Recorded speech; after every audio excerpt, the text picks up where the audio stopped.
Hello. मेरा नाम है हर्षित यादव। मैं अपने यूट्यूब चैनल पे आपका तहे दिल से स्वागत करता हूं। और आज हम लोग को चैप्टर नंबर 2 हम लोग को स्टार्ट करना था क्लास 11th का, जो कि बेसिक अकाउंटिंग टर्म्स आपको स्क्रीन पे दिख भी रहा होगा। और मैं हर्षित यादव इस किताब को लिखा गया हूं।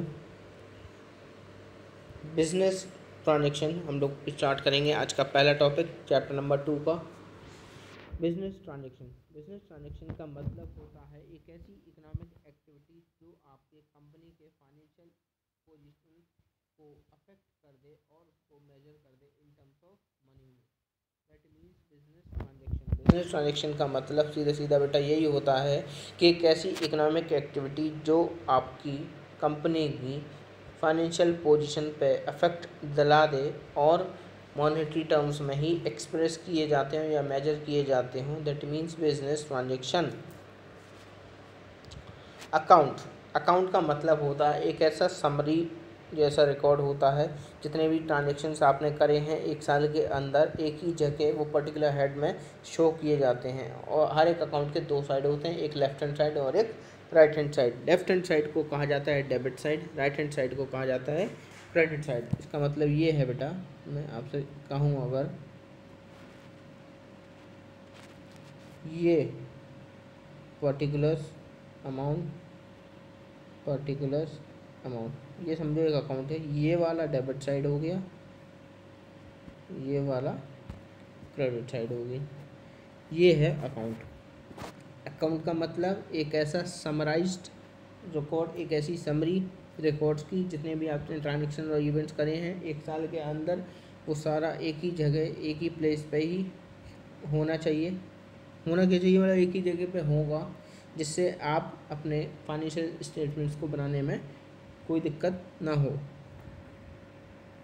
और दो साइड होती है हर एक अकाउंट की, एक लेफ्ट हैंड साइड और एक right hand side. Left hand side को कहेंगे debit side, right hand side को कहेंगे क्रेडिट साइड। फिर से अगर आपको दिखाना हो तो मैं दूसरे पेन से भी कर देता हूँ। Particular amount, particular amount, particular amount, particular amount. ये वाला साइड होगा बेटा डेबिट साइड, ये वाला साइड होगा क्रेडिट साइड। यही बताना चाह रहा है। अकाउंट एक सीधा सीधा एक ऐसी समरी जितने भी आपने ट्रांजेक्शन और इवेंट्स करे हैं उसकी एक ही जगह पे सारे ट्रांजेक्शन्स को दिखना, जिससे वो आगे अपने फाइनेंशियल स्टेटमेंट बनाने में उसे कोई दिक्कत ना हो। कैपिटल का मतलब होता है कि आपके जो भी कंपनी के मालिक हैं या दुकान का जो मालिक है उसने कितना पैसा अपने बिजनेस स्टार्ट करने में लगाया हुआ है। That means capital amount invested by the owner in the firm is known as capital. चाहे तो वो कैश में भी ला सकता है और एक या असेट्स में भी ला सकता है। बात करेंगे फिर ड्राइंग्स की। ड्राइंग्स का मतलब है, अगर समझो मेरा ग्रोसरी शॉप है बहुत बड़ी, मेरा ग्रोसरी शॉप है बहुत बड़ी। अगर मेरे पास मेरी मतलब दुकान के गल्ले में 5,000 रुपये पड़े हैं और मुझे ज़रूरत है 2,000 रुपये की, क्योंकि मेरे घर पे लेके जाना है वो 2,000 रुपये, क्योंकि मेरे को अपने बिल चुकाना था कुछ और रात हो गई थी बेटा। तो आप ये बताओ, ड्राइंग्स का मतलब यही होगा कि आपने अपने बिजनेस के पैसे से अपने पर्सनल खर्चे को पूरा किया है। मतलब कि आपने अपने बिजनेस वाले जो पैसा था उससे आपने पैसा ले लिया है आपको अपने पर्सनल खर्चों के लिए। That means drawings the money और the goods withdrawn by the owner from the business for personal use. Personal मतलब हमने क्या किया बेटा, जो भी कंपनी का मालिक होगा या दुकान का मालिक होगा उसने अपने पर्सनल खर्चों के लिए बिजनेस से पैसा ले लिया है। बिजनेस यूज़ जो भी उसने अपने धंधे से पैसा ले लिया है, दैट मीन्स ड्राइंग्स। एग्जाम्पल भी लिखा है कि उसने अपनी वाइफ को एक कार दी अपने बिजनेस के पैसे से। दैट मीन्स ड्राइंग उसने अपने खर्चे से करा है, बिजनेस के खर्चे से अपनी वाइफ को दिया है उसने। असेट्स का मतलब होता है कि आपकी कितनी संपत्ति है। असेट्स का मतलब होता है एक ऐसे वैल्यूएबल या इकोनॉमिकल रिसोर्सेज हर एक एंटरप्राइजेस के लिए जो वो अपने ऑपरेशन उसको चलाएंगे। That means asset. कितने टाइप के एसेट्स हैं? बहुत टाइप के हैं, कन्वर्टिबिलिटी के हिसाब से, फिजिकल एग्जिस्टेंस के हिसाब से और यूसेज के हिसाब से। एक होता है करंट एसेट्स, एक होता है फिक्स एसेट्स, एक होता है tangible, intangible, operating assets, non operating assets. Assets का मतलब होता है या तो कुछ चीज़ खरीदना, एक्वायर्ड का मतलब खरीदना, जिसकी कोई वैल्यू हो और वो अवेलेबल हो वो अपने कर्ज़ों को चुकाने के लिए या वो अपने कमिटमेंट्स को चुकाने के लिए। वही लिखा है एसेट्स का मतलब। एसेट्स होते हैं दो, एक होते हैं फिक्स एसेट्स और एक होते हैं करंट एसेट्स। फिक्स एसेट्स वो एसेट्स होते हैं जो बहुत जल्दी कैश में कन्वर्ट नहीं होते हैं और वो लॉन्ग टर्म के लिए चलते हैं। Example land, machinery, building. Current assets वो एसेट्स होते हैं जो बहुत जल्दी कैश में कन्वर्ट हो जाते हैं एक ही साल के अंदर, चाहे तो वो कैश होगा चाहे तो वो कैश इक्विवेलेंट होगा। अब कैश इक्विवेलेंट होता क्या है? कैश इक्विवेलेंट एक तरीके से हाली शॉर्ट कैश इक्विवेलेंट एक तरीके से शॉर्ट टर्म हाली लिक्विड इन्वेस्टमेंट होते हैं जो बहुत जल्दी कैश में कन्वर्ट हो जाते हैं। समझो जिसकी मैच्योरिटी वैल्यू मुश्किल से 3 महीने की रहती है, वो कैश इक्विवेलेंट होता है। एग्जाम्पल क्या है करंट एसेट्स के? कैश, बैंक के बैलेंस, इन्वेस्टमेंट और एक इन्वेंट्री, ये करंट एसेट्स हो गए हैं। टेंजिबल एसेट्स और इंटेंजिबल एसेट्स क्या होता है? टेंजिबल एसेट्स वो एसेट्स होते हैं जिसको हम देख सकते हैं, छू सकते हैं और महसूस कर सकते हैं, which can be seen and touch. Example क्या है? Land, building, machinery. और टेंजिबल एसेट्स बिजनेस सेल के लिए नहीं होते हैं, ये केवल अपने नॉर्मल ऑपरेशन मतलब जो हमारे बिजनेस की जो ऑपरेशन होती है उसको चलाने के लिए ही होता है, ना कि वो बेचने के लिए ही होता है। वो केवल अपने बिजनेस वाले या जो भी बिजनेस होते हैं उसको ख़रीदते हैं और उसको यूज़ करते हैं अपने बिजनेस को चलाने के लिए। इनटेंजिबल एसेट्स वो एसेट्स होते हैं जिसको ना हम देख सकते हैं, ना छू सकते हैं, ना महसूस कर सकते हैं। Example patents, trade names, franchise, goodwill, copyrights, trademarks, ये इसकी एग्जाम्पल हैं। लायबिलिटीज़, इसका हिंदी में मतलब देखे जाए तो देनदार। लायबिलिटी का मतलब होता है एक ऐसे ऑब्लिगेशन जो एक एंटरप्राइज कुछ समय के बाद फ्यूचर में चुकाएगी, वो होती है लायबिलिटी का मतलब। दो टाइप के लायबिलिटी होते हैं, करंट लायबिलिटी और एक non current liability. Current liability वो लायबिलिटी होता है जो बहुत जल्दी क्या, करंट लायबिलिटी एक ऐसी लायबिलिटी होती है जो 1 साल के अंदर भी पे ऑफ हो जाती है। दैट मीन्स करंट लायबिलिटी वो लायबिलिटी होती है जो 1 साल के अंदर ही पे ऑफ हो जाती है, मैक्सिमम 1 साल होता है। और ये जो लायबिलिटी होती है उसको शॉर्ट टर्म लायबिलिटीज़ भी कहा गया है। करंट लायबिलिटी के एग्जाम्पल देख लो, cash dividend payable, accrued expenses, short term notes payable, accrued accounts payable, tax payable and unearned revenues. ये अभी आप लोग पूरा पढ़ने वाले हो, एक फाइनेंशियल स्टेटमेंट्स का चैप्टर भी है, तो आप बहुत जल्दी ये चैप्टर देखेंगे और आप बैलेंस शीट बनाना भी सीख जाएंगे। सॉरी फॉर ये येलो वाला गलत कर दिया है उस लड़के ने जिससे मैं बनवाता हूँ, क्योंकि बहुत टाइपिंग रहती है इसलिए मैं उनसे बनवाता हूँ। Explanation on the types of liabilities. Non current liabilities वो ऑब्लिगेशन होते हैं जो 1 साल के बाद तक पेमेंट होती है, मतलब 1 साल के बाद तक पे ऑफ होते हैं, 1 साल के बाद पेबल होते हैं, जैसे कि बैंक लोन, कोई डिबेंचर्स एक तरीके से कंपनी के क्रेडिटर्स होते हैं, कंपनी में पैसा लगाते हैं, शेयर होल्डर कंपनी को चलाते हैं। डिबेंचर पैसा लगाता है कंपनी में, डिबेंचर होल्डरों को मिलता है इंटरेस्ट और शेयर होल्डरों को मिलता है डिविडेंड, ये हमेशा याद रखें। रेसिप्ट्स की मीनिंग और उनके टाइप। रिसिप्ट का मतलब होता है एक ऐसा रिटन एविडेंस जिसकी कुछ वैल्यू होगी और वो ट्रांसफ़र हो सकती है एक जगह से दूसरी जगह तक या एक पार्टी से दूसरे पार्टी को। रिसिप्ट्स 2 तरीके की होती हैं, कैपिटल रिसिप्ट्स और एक रेवेन्यू रिसिप्ट्स। कैपिटल रिसिप्ट्स वो रिसिप्ट्स होती है जो कभी कभी ही पैसा मिलता है, मतलब कभी कभी ही उसका मुनाफा किया जाता है। रेवेन्यू रिसिप्ट वो रिसिप्ट होती है जो नॉर्मल कोर्स में ही कमाया जाता पैसा है। कैपिटल रिसिप्ट का मतलब होता है, जैसे कि आप ये बताएं, मैं एक एग्जांपल दे रहा हूँ, आपको समझ में आ जाएगा। अच्छा आप ये बताओ, कैपिटल रिसिप्ट का, जैसे मेरी दुकान है ग्रोसरी शॉप की। अब ग्रोसरी शॉप में समझो भी लॉकडाउन है, मतलब था, लगा ही है वैसे भी लॉकडाउन। तो आप ये बताएं, लॉकडाउन में कितनी महामारी हो रही है सामान लेने के लिए। एक मेरे पास कस्टमर आ जाए और वो ये कह दे कि आपके पास जितनी भी शक्कर शुगर, जितनी भी आपके पास टीवी है, मतलब चाय वाय पत्ती और जो भी उनकी ग्रोसरी आइटम्स हैं, वो मुझे पूरी दे दे। मतलब कभी कभी का ही फ़ायदा है, वो पूरी दे देना बेटा। एक अलग बात होती है कि कस्टमर ऐसे नहीं लेता है कुछ भी, तो एक तरीके से वो मेरे से पूरा सारा अपना स्टॉक मेरे से ले रहा है, तो एक तरीके से मेरी कभी कभी की वो कमाई हुई है। अब आप ये बताओ, मेरी ग्रोसरी शॉप है, डेली दुकान खुल रही है, डेली कस्टमर आ रहे हैं और मेरे को डेली फ़ायदा हो रहा है, तो वो है रेवेन्यू रिसिप्ट्स। रेवेन्यू रिसिप्ट्स वो रिसिप्ट्स होती है जो नॉर्मल कोर्स में कमाई जाती हुई इनकम है, वो है ये रेवेन्यू रिसिप्ट्स। एक्सपेंडिचर, एक्सपेंडिचर का मतलब होता है पैसा को खर्च करना कोई एसेट्स को ख़रीदने में या कोई गुड्स एंड सर्विसेज को ख़रीदने में, दैट मीन्स एक्सपेंडिचर। तीन टाइप के एक्सपेंडिचर होते हैं, capital expenditure, revenue expenditure, deferred revenue expenditure. सीधा एग्जांपल आपको बता देता हूँ, ये तीनों एक ही चीज़ में कवर हो जाएंगे। समझो एक सिनेमा हॉल है, उस सिनेमा हॉल में 50 सीटें लगी हुई हैं।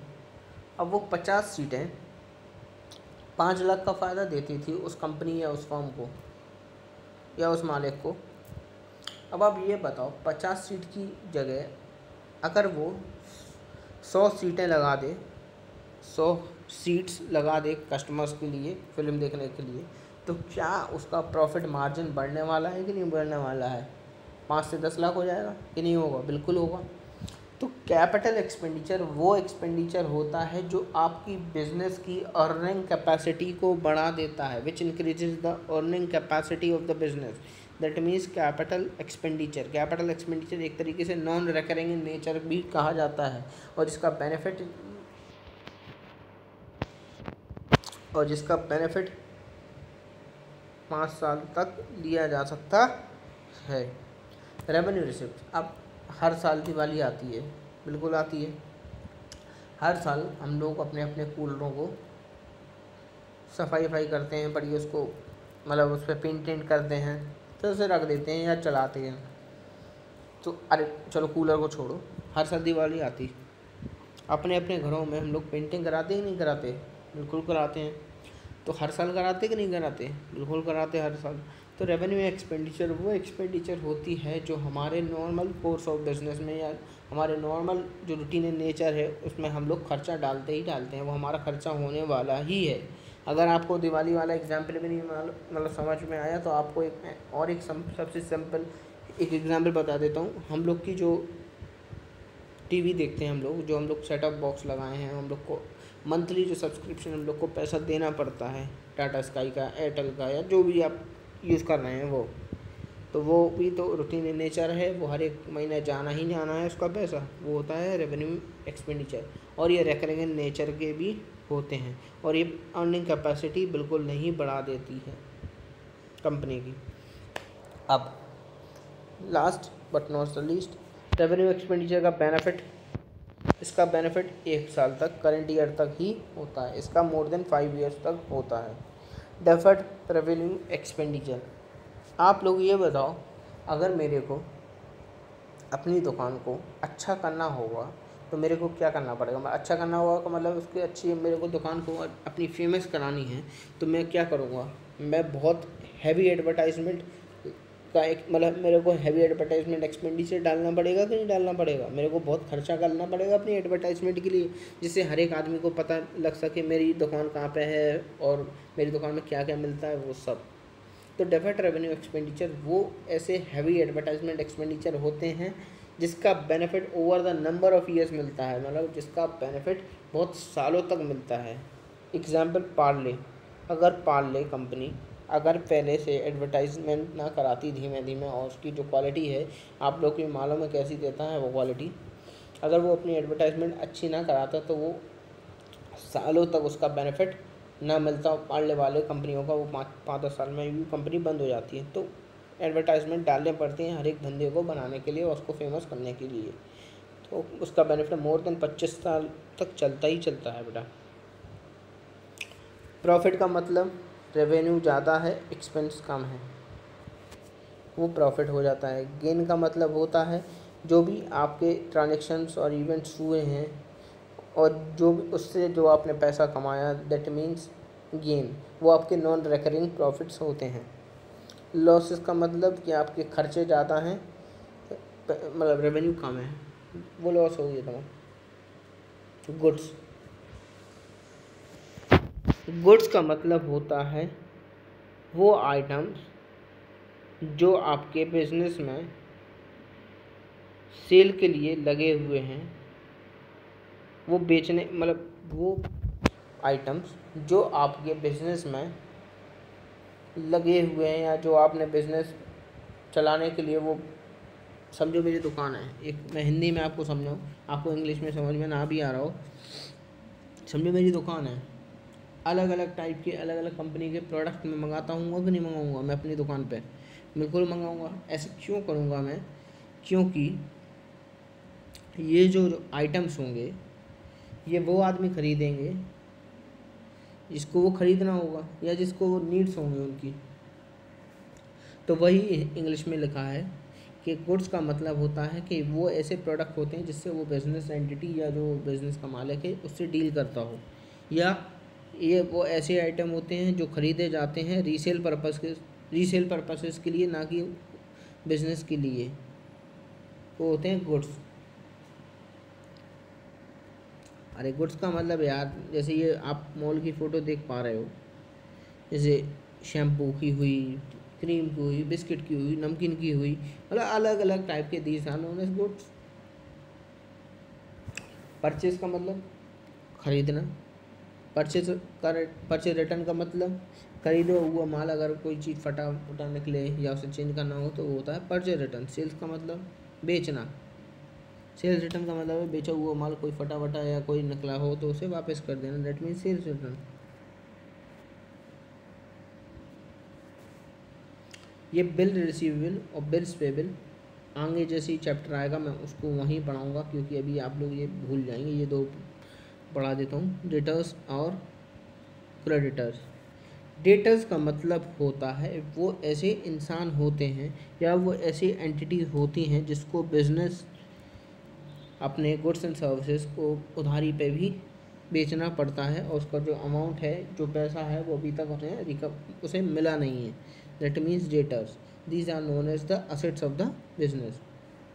क्रेडिटर्स का मतलब होता है, समझो बिजनेस ने, मतलब बिजनेस वाले ने या कोई इंसान ने अपने गुड्स एंड सर्विसेज उधारी पर ख़रीद लिए हैं और उसका पैसा अभी उस इंसान को पे करना बाकी है, अभी जो पे करना बाकी है, these are known as the creditors. These are known as the liabilities of our business. ये हमारी कंपनी की या बिजनेस की लायबिलिटी होती है। डिस्काउंट होता है एक तरीके से रियायत दे देना सेलर ने बायर को दिया होगा। दो टाइप का होता है, ट्रेड डिस्काउंट और एक कैश डिस्काउंट। ट्रेड डिस्काउंट वो डिस्काउंट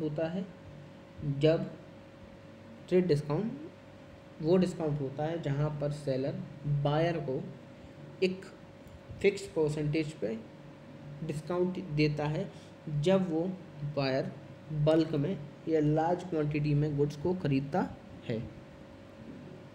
कैश डिस्काउंट वो डिस्काउंट होता है जहाँ पर सेलर कस्टमरों को डिस्काउंट देता है जब वो कस्टमर प्रॉम्प्ट पेमेंट करता है या कोई कस्टमर अर्ली पेमेंट कर देता है, दैट मीन्स कैश डिस्काउंट। ये देखें इनकम का मतलब बेटा, इनकम एक बहुत वाइडर टर्म है और इनकम में प्रॉफिट मार्जिन भी इंक्लूड रहता ही है। इनकम का मतलब होता है कि हमारी एंटरप्राइज की वेल्थ बढ़ जाना हमारे जितने भी over a period of time के अंदर। स्टॉक का मतलब है कि वो गुड्स, वो माल जो हमारे बिजनेस में बेचने के लिए पड़ा हुआ है एक पर्टिकुलर टाइम पे, एक पर्टिकुलर डेट पे, वो स्टॉक होता है। कॉस्ट का मतलब होता है ऐसे वो खर्चे जो हम कोई गुड्स को बनाने में और उसको बेचने में लगाते हैं, that means cost. Voucher, voucher का मतलब होता है एक ऐसा डॉक्यूमेंट्री एविडेंस जो कोई ट्रांजैक्शन के सपोर्ट में बोलता है, दैट मीन्स वाउचर।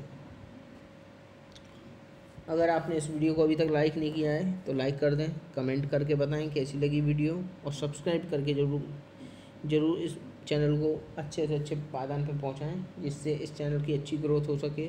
और मैं हरदम फ्री ऑफ कॉस्ट ही बच्चों को लेक्चर देने की कोशिश कर रहा हूं। और क्लास 11 का ये दूसरा चैप्टर भी आज ख़त्म हो चुका है। अब ये जो चैप्टर होंगे वो बहुत ज़्यादा इंपॉर्टेंट होते जा रहे हैं, क्योंकि ये पूरा बेसिक पढ़ाता जा रहा हूँ मैं अकाउंट्स का। और उसके बाद हम लोग प्रैक्टिकल्स भी हम लोग के बहुत सारे मतलब कुछ ही दिन में स्टार्ट हो जाएंगे। Thank you so much.